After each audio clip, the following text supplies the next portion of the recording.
हाँ देख भाई, तो कांस्टेंट स्पीड दे दिया, तो ये टेंजेंशियल एक्सेलरेशन हमारा जीरो हो गया। अब स्टार्ट कहाँ से करें हम?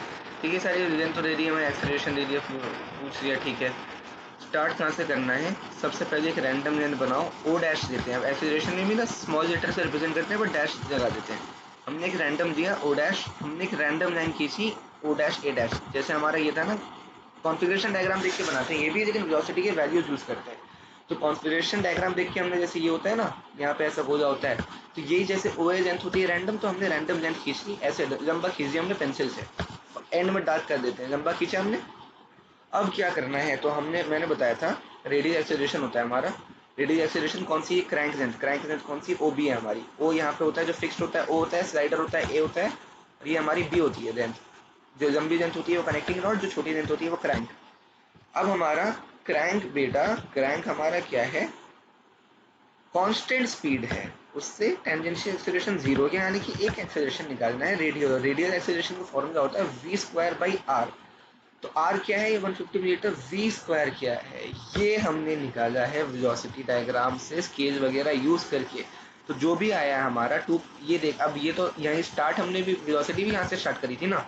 या तो हम वैल्यूज मेजर करके या तो स्टार्टिंग वैल्यू हम कैलकुलेट करके निकाल देते 2 पाई n/60। देन हमने आर ओमेगा करके, तो जो कैलकुलेटेड वैल्यू एक ये है, बाकी हमने मेजर करी थी, तो वैसे ही यूज करनी है, मेजर्ड वैल्यू भी और कैलकुलेटेड वैल्यू भी। तो मानिए ये 4.73 मीटर पर सेकंड आया है, तो वी स्क्वायर बाई आर क्या हो गया? 4.73 स्क्वायर बाई आर, 15 मिलीमीटर। इनको मीटर में कन्वर्ट कर दो, होल वैल्यू आ गई, तो एक रेडियल एक्सेलरेशन आ गया इसका। अब हमें पता है टेंजेंशियल जीरो है, तो हमने सीधा लाइन खींचनी है। सबसे पहले क्या करना है? स्ट्रेट लाइन खींचनी। अब एक लाइन जो है, देख ओ डैश रैंडम बनाया हमने, लाइन खींची, रेडियल एक्सेलरेशन बनाया। अब रेडियल एक्सेलरेशन पैरेलल होता है, तो जैसे कॉन्फ़िगरेशन डायग्राम देख के बनाना है, वेलोसिटी डायग्राम देख के मत बनाइए, हमेशा परपेंडिकुलर पैरेलल ऐसे देख के देते हैं इनका। हाँ, डायग्राम बनाने का मकसद ही कॉन्फ़िगरेशन डायग्राम, ये दोनों डायग्राम बनाने में मदद होता है। वेलोसिटी डायग्राम की जस्ट वैल्यूज यूज कर रहे हैं, या इसके भी जस्ट वैल्यू यूज कर रहे हैं। लेंथ कितनी है ये डायग्राम की वैल्यू बताती है, लेकिन डायरेक्शन कैसे बना रहे हैं हमेशा कॉन्फ़िगरेशन डायग्राम के रिस्पेक्ट में होगा। तो रेडियल हमने, अब जैसे भी हमने स्टैंडर्ड कॉन्फ़िगरेशन डायग्राम बनाया, उससे हमने पैरेलल लाइन खींची। अब लेंथ कितनी हो गई हमारी? लेंथ जो हमने मेजर करी थी, बनाई हमने, कैलकुलेट करी, वी स्क्वायर बाई आर करके इतनी निकाली हमने, स्केल में कन्वर्ट करा, बनाया। अब ये हमने दे दिया, ठीक है, स्टैंडर्ड तरीके से। अब हमने क्या किया? अब देख, दो लाइन मिल गई है, फॉर श्योर तीसरी जोड़नी है। अब ये यहाँ पे भी जुड़ सकती है, यहाँ पे भी जुड़ सकती है, ये कैसे निकालेंगे? कुछ नहीं किया हमने, देख हमारा कौन सा पॉइंट आ गया, ओ ए आ गया हमारा, ओ डैश आ गया हमारा, बी डैश आ गया हमारा, ए डैश आ गया हमारा, ठीक है। अब देख, इसकी कांस्टेंट स्पीड की वजह से टेंजेंशियल एक्सेलरेशन जीरो है, इसका तो होता ही नहीं कुछ, बट इसका तो टेंजेंशियल जीरो नहीं है, ये कांस्टेंट स्पीड पर थोड़ी घूम कर रहा है। तो इसके लिए टेंजेंशियल निकालने के लिए क्या होगा हमारा, हमें दो लाइन बनानी है इससे, एक इसी के अलोंग और एक इसी के परपेंडिकुलर। तो देख, अभी तक हमने क्या किया? स्टार्ट किया एक्सेलरेशन डायग्राम, एक स्ट्रेट लाइन, एक रेडियल लाइन, एक लेंथ तक। अब इससे हमने क्या किया, यहाँ पे हमने एक रेडियल लाइन बनाई, इसे देख के हमने एक लाइन इसके परपेंडिकुलर बनाई, और एक लाइन हमने इसके अलोंग बनाई। ये ऐसे अलोंग है, तो हमने एक लाइन इसके अलोंग बनाई, जैसे भी हमारा पैरेलल आ रहा था जितने भी एंगल पे, तो इस पॉइंट पर रख के हमने वो पैरेलल लाइन बनाई।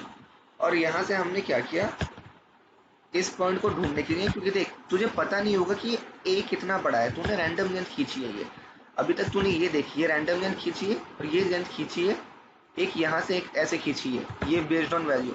अब तुझे ये नहीं पता कि यहाँ कट करेगा, यहाँ कट करेगा, यहाँ कट करेगा, ठीक है। तो अभी तो सीधा नहीं कि डायग्राम से देख लिया तो यहीं कट कर रहा है, तुझे पता चल गया, नहीं। उससे पैरेलल सबसे पहले तूने एक लाइन खींच दी, इससे परपेंडिकुलर लाइन ली, ठीक है, इससे एक परपेंडिकुलर लाइन ली, एक पैरेलल लाइन ली, तो वही सेटअप तूने यहाँ पे किया। टेंजेंशियल, तूने एक पैरेलल लाइन खींची, अब इस पे ना एक, इस लाइन पे इसकी परपेंडिकुलर खींची, एक इस लाइन की परपेंडिकुलर खींची, और एक इसके परपेंडिकुलर खींचा, ठीक है। जहां पॉइंट मीट हुआ वहां पे तूने जोड़ दिया, ठीक है। ये स्टेप्स पढ़ लियो अगर तुझे कंफ्यूजन हो। हाँ, ये निकाला हमने, फिर टेंजेंशियल परपेंडिकुलर रेडियल होता है, ठीक है। तो ये हमने बना दिया था, इसका हमने ऐसे करके नीचे करके निकाल लिया हमने, ये ऐसे निकाल लिया। अब हमें ये बनाना था, एक इसके ही पैरेलल लाइन खींची हमने, अब एक इसके परपेंडिकुलर लाइन खींची हमने, और वो यहाँ से परपेंडिकुलर बनाई। एक इसे ज्वाइन करने के लिए यहाँ से dot dot dotted dot dotted line बनाई, और वहाँ पे डंडा खींच दिया। ठीक है, चलिए हो गया हमारा वेलोसिटी एक्सीलरेशन एनालिसिस हमारा डन है प्रॉपर। इसके बाद मैं सजेस्ट करूंगा बैलेंसिंग वाले क्वेश्चन देखिए, उसमें भी यही होता है, डायग्राम से बनाने पड़ते हैं। फोर्स एंड वेक्टर डायग्राम बना, फोर्स एंड एक और होता है हमारा, अरे टॉर्क डायग्राम बनाना पड़ता है, उसे हम मोमेंट भी बोलते हैं, मोमेंट के टॉर्क। फोर्स होता है हमारा मास इंटू एक्सेलरेशन, टॉर्क होता है हमारा फोर्स इंटू परपेंडिकुलर डिस्टेंस, तो मतलब mass into acceleration into distance. तो एक फोर्स डायग्राम बनाना पड़ता है, एक टॉर्क डायग्राम बनाना पड़ता है। टॉर्क डायग्राम पहले बनाते हैं, उससे एक अननोन निकल जाता है, फिर उसे यूज करके फोर्स डायग्राम बनाते हैं, फोर्स डायग्राम से दूसरा अननोन निकल जाता है। ये बहुत ही सिंपल है बैलेंसिंग ऑफ मासेस।